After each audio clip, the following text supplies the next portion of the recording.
Hi there, future scientists and math wizards. Welcome to Smile Road. I'm Sir M, and I created this channel just for you, senior high school students looking to make science and math easier, clearer, and yes, even more fun. On Smile Road, we explore exciting lessons in general science, solve real-life problems in general mathematics, and learn how these subjects connect to the world around us, from floating boats to your monthly budget.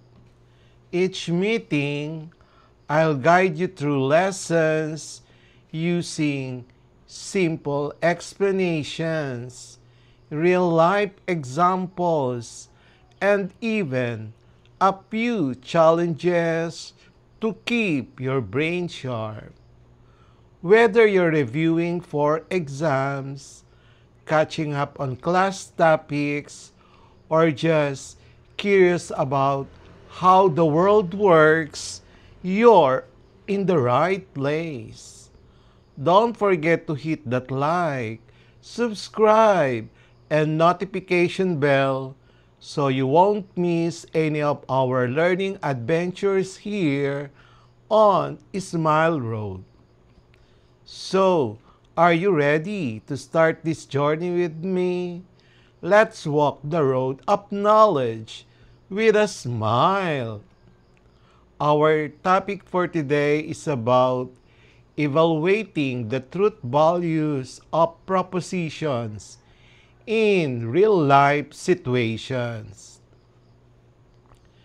This is quarter 4, numbers and algebra, lesson Roman numeral number 20, evaluating the truth values of propositions in real life situations. Intended learning outcomes. At the end of the lesson, the learner should be able to A.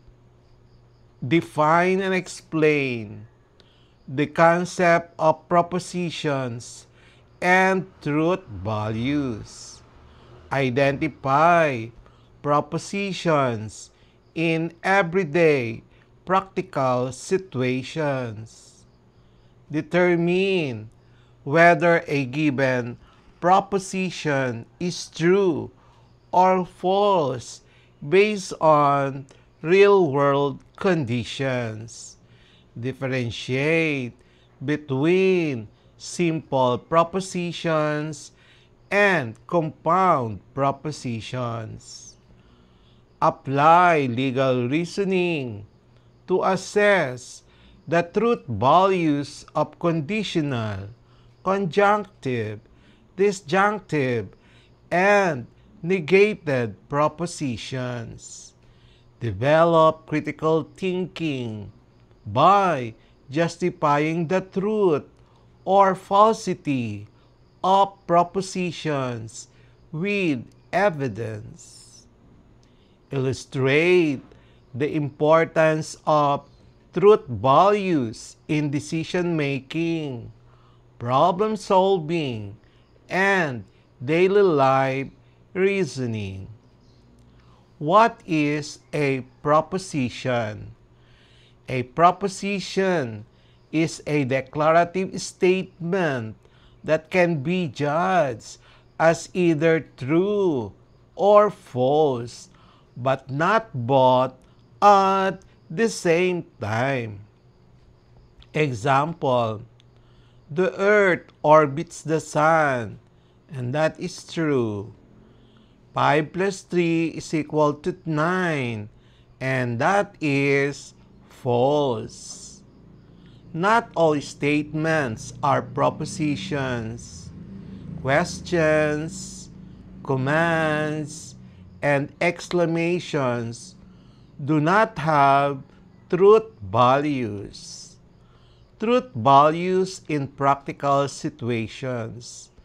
Learners should recognize propositions in real-life context and evaluate their truth.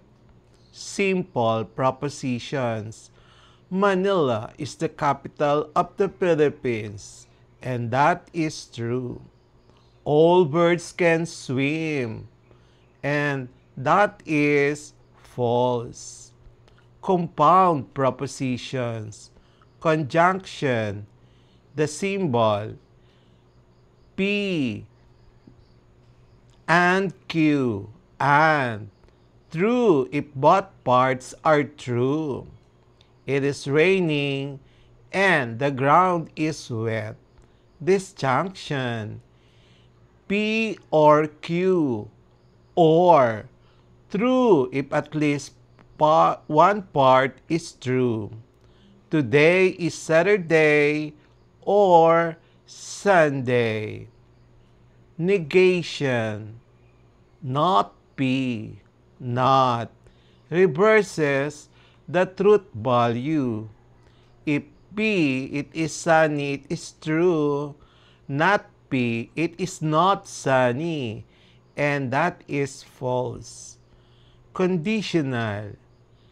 If P, then Q. So if ellipses, then false only if P is true and Q is false. If you study, then you will pass. Truth depends on situation. Illustrating truth values practically. Traffic lights. Proposition.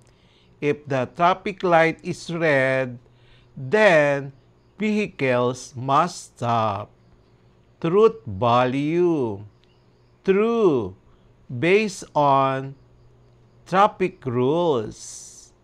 Weather. Proposition. It is raining and it is sunny at the same time. Truth value. Usually false unless a rare sun shower occurs. Then it could be partly true in context. Letter C. School context. Proposition. All students present today submitted their assignments. Truth value. Depends on actual attendance and submissions. Why truth values matter? Daily reasoning. People makes decisions based on what's true or false. Problem solving. In math, science, and logic, propositions guide valid conclusions. Critical thinking helps learners analyze claims, arguments, and even misinformation. Key takeaways.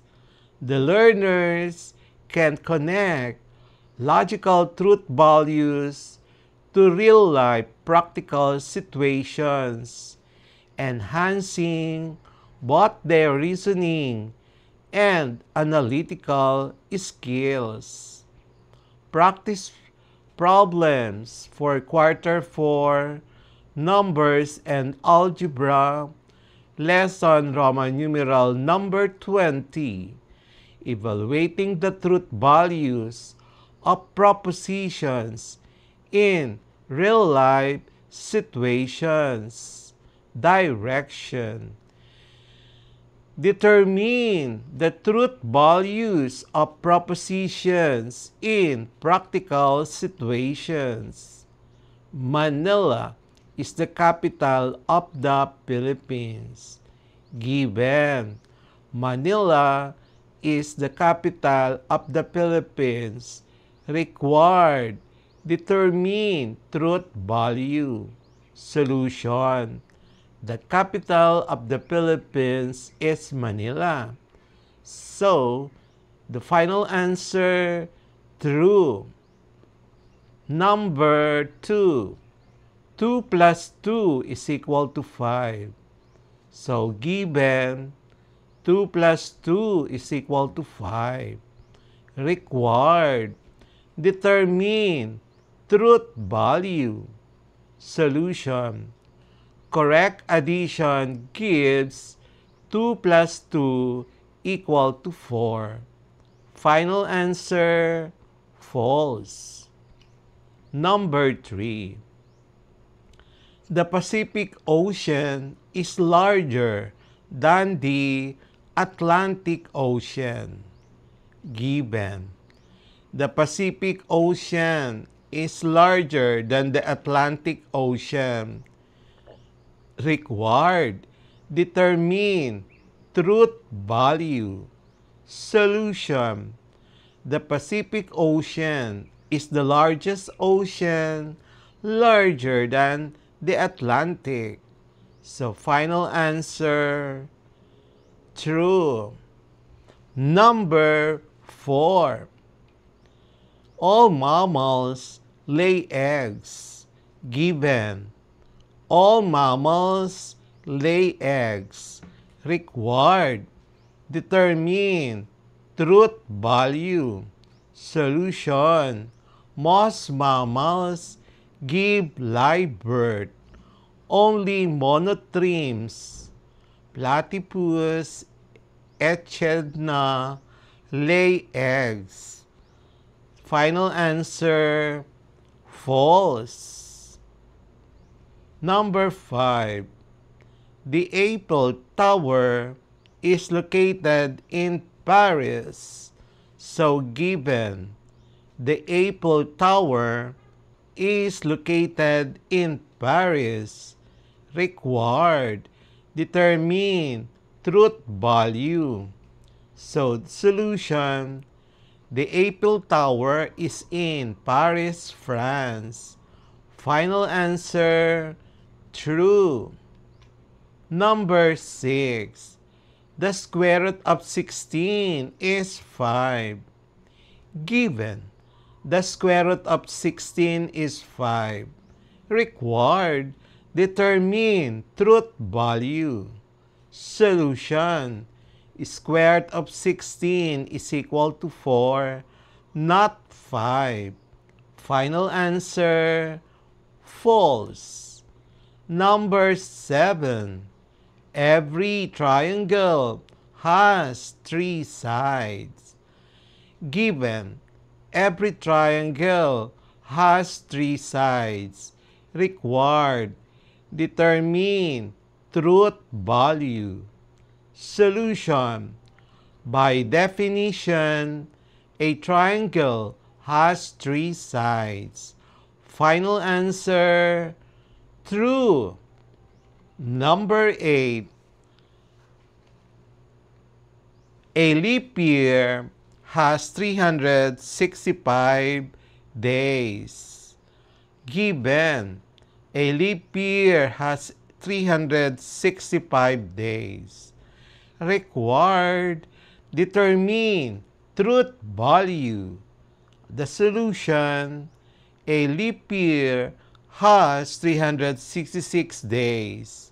Final answer, false. Number 9. Water freezes at 0 degrees centigrade under normal conditions. So we're given water freezes at 0 degrees centigrade under normal conditions. It's required. Determine truth value. Solution.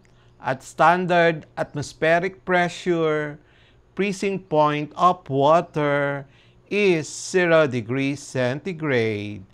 The final answer, true. We'll have the next part of this lesson.